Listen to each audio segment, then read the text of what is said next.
ఈ మధ్యనే విడుదలైనటువంటి ఓ గుజరాతీ సినిమా యావత్ భారతదేశ చలనచిత్ర పరిశ్రమను కూడా షాక్ గురి చేసిందని చెప్పాలి. ఎందుకంటే మామూలుగా మనం సినిమాలు అనగానే టాలీవుడ్ గురించి, బాలీవుడ్ గురించి, కన్నడ ఫిల్మ్ ఇండస్ట్రీ గురించి, ఇక్కడ వచ్చినటువంటి సినిమాల గురించి మాట్లాడుకుంటాం. కానీ గుజరాతీ సినిమాల గురించి మనం చాలా చాలా తక్కువ మాట్లాడుకుంటాం. ఈ సినిమా ప్రత్యేకత ఏంటంటే, ముందుగా ఈ సినిమా టైటిల్ చెప్తాను. లాలో కృష్ణ సదా సహాయతే అని ఈ సినిమా టైటిల్ ఇది. దీనికి అంకిత్ సాకియా ఆయన డైరెక్ట్ చేశారు. ఇందులో ఎవ్వరు స్టార్ కాస్టింగ్ ఎవ్వరు లేరు. పెద్ద పెద్ద నటీనటులు, స్టార్ హీరోయిన్లు, హీరోలు ఎవ్వరు లేరు. దీని బడ్జెట్ ఎంతో తెలుసా? ఈ సినిమా బడ్జెట్ ఆశ్చర్యపోతారు చెప్తే. కేవలం 56 లక్షల బడ్జెట్తో ఈ సినిమా తీశారంట. విచిత్రం ఏంటంటే, ఈ రోజున 47 రోజుల్లో 76 కోట్ల రూపాయలను వసూలు చేసింది. అంటే రెగ్యులర్ కమర్షియల్ సినిమాలు ఏవి కూడా దీనికి తలదన్నేలాగా ఈ వసూళ్లు ఉన్నాయి. రికార్డు స్థాయిలో కలెక్షన్లను సృష్టిస్తోంది. గుజరాత్ చలనచిత్ర పరిశ్రమలో ఇది ఆల్ టైమ్ హై రికార్డ్ వసూళ్ళు అని కూడా చెప్తున్నారు. ఈవెన్ ఆ ఫిల్మ్ మేకర్స్ కూడా ఎంత పెద్ద విజయాన్ని, ఎంత పెద్ద స్థాయిలో వసూలు వస్తాయని చెప్పి వాళ్ళు కూడా ఊహించి ఉండకపోవచ్చు. సినిమా పేరు లాలో కృష్ణ సదా సహాయతే. సో ఏంటంటే, కంటెంట్ ఈజ్ ద కింగ్ అనేటువంటి విషయం చాలా సందర్భాల్లో మనం చెప్పుకుంటూ ఉంటాం. ముఖ్యంగా సినిమాలకి ఇది వర్తిస్తుంది.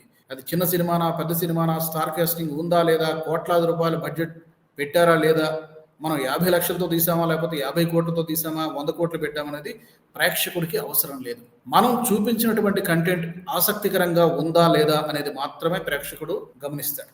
సో అదే ఇక్కడ నేను తెలుసుకున్నది ఏంటంటే, ఈ సినిమాలో చూపించినటువంటి ఇతివృత్తం, బేసిక్గా స్టోరీ ఒక మనిషికి, ఒక వ్యక్తికి, భగవంతుడికి మధ్య జరిగినటువంటి ఒక గదిలో జరిగినటువంటి సంభాషణగా దాని చుట్టూనే సినిమా మొత్తం తిరుగుతుందని చెబుతూ ఉన్నారు. అంటే కృష్ణుడు కనిపిస్తాడు.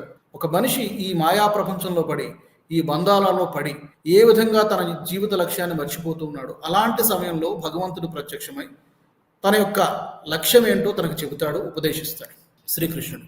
అది మెయిన్ ఇతివృత్తంగా చూసినటువంటి రివ్యూలు చెప్తున్నటువంటి వాళ్ళందరూ కూడా చెప్తారు. ఇంతే, ఇందులో పెద్ద సెట్టింగ్స్ లేవు. భారీ భారీ ఫైట్లు కానీ, పెద్ద పెద్ద స్టార్ హీరోలు కానీ, ఈ రెగ్యులర్ కమర్షియల్ సినిమాల్లో ఉండేటువంటి ఈ ఐటమ్ సాంగ్స్ కానీ ఏమీ లేవు. కానీ రెగ్యులర్గా ఈ కమర్షియల్ ఫార్మాట్కి భిన్నంగా తీసినటువంటి ఈ సినిమా భారతీయ చలనచిత్ర పరిశ్రమను ఆశ్చర్యానికి గురి చేసిందని చెప్పాలి. ముఖ్యంగా ఒకప్పుడు ఇండియన్ ఫిల్మ్ ఇండస్ట్రీ అంటే బాలీవుడ్డే అనేటువంటి విధంగా ఉండేది. కానీ ఈ రోజున ఆ పరిస్థితి లేదు. బాలీవుడ్కి ధీటుగా ఇక్కడ తెలుగులో కానీ, కన్నడలో కానీ, మలయాళంలో కానీ, ఈవెన్ తమిళ్లో కానీ అద్భుతమైనటువంటి సినిమాలు చేస్తున్నారు. అందులో కొన్ని హై బడ్జెట్ మూవీస్ ఉండవచ్చు, కానీ బడ్జెట్తో సంబంధం లేకుండా ఇతివృత్తమే, అందులో కంటెంటే కింగ్. అది బాగుంటే చాలు, ప్రేక్షకులు చూస్తారు, ఆదరిస్తారు అని చెప్పడానికి ఈ సినిమానే ఒక బెస్ట్ ఎగ్జాంపుల్ అని చెప్పచ్చు. ఎవరు లేరు ఈ సినిమాలో. చిన్న డైరెక్టర్లు, పెద్దగా పాపులారిటీ లేనటువంటి డైరెక్టర్లు, పాపులారిటీ లేనటువంటి నటీనటులు, ఏ హంగు ఆర్భాటాలు లేకుండా తీసినా కూడా ఈ సినిమాకి ప్రేక్షకులు ఇంత పెద్ద విజయాన్ని కట్టబెట్టారంటే అది కంటెంట్కున్నటువంటి గొప్పతనం. ముఖ్యంగా ఈ మధ్యకాలంలో హిందూ ధర్మం పట్ల ప్రేక్షకులు కూడా ఆకర్షితులవుతున్నారు. కాంతారా సినిమా గురించి మనం గతంలో చెప్పుకున్నాం. సనాతన ధర్మం గురించి, మన సంస్కృతి సంప్రదాయాల గురించి, మనం సంభాజీ మహారాజు గురించి ఒక సినిమా వచ్చింది, చావా, చాలా పెద్ద హిట్ అయింది బాలీవుడ్లో. అలాగే చాలా సినిమాలు వస్తున్నాయి. సో ఇలాంటి సినిమాలకు ఆదరణ పెరగడం అనేది నిజంగా ఒక మంచి పరిణామంగా మనం చెప్పుకోవాలి. మరి ఈ అంశానికి సంబంధించి మీ అభిప్రాయాలు తప్పకుండా కామెంట్ సెక్షన్లో తెలియజేయండి. మరొక వీడియోలో మళ్ళీ కలుసుకుందాం.